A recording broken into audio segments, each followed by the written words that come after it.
कुछ रिसर्चर्स का कहना है कि हार्ट माउंटेन लैंडस्लाइड पूरी तरह किसी गैस पर तैरती नहीं थी, बल्कि उन्होंने ये थियोरी रखी कि चोटियों के नीचे बारीक पत्थर के झर्रात जमा होने लगे थे, और जब वो CO2 के साथ मिलते हैं तो वो पत्थर एक तरह के तरल फ्लूइड की तरह बिहेव करने लगते हैं। इसी प्रोसेस में जो फ्रिक्शन पहाड़ को अपनी जगह रोके हुए था वो अचानक कम हो जाता है, और फिर पूरी की पूरी माउंटेन स्लैब एक फिसलनदार परत पर सर्फ करते हुए नीचे उतर जाती है।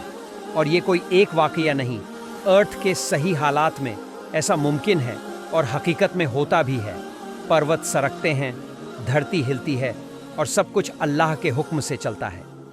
अब सुनो कुरान क्या कहता है, और तू पहाड़ों को देखेगा तो समझेगा कि ये जमे हुए हैं, लेकिन वो चल रहे होंगे जैसे बादल चलते हैं। ये अल्लाह की सनात, क्राफ्ट्समैनशिप है, जिसने हर चीज़ को बेहतरीन तर्ज पर मुकम्मल किया। सूरह नम्ल आयत 88।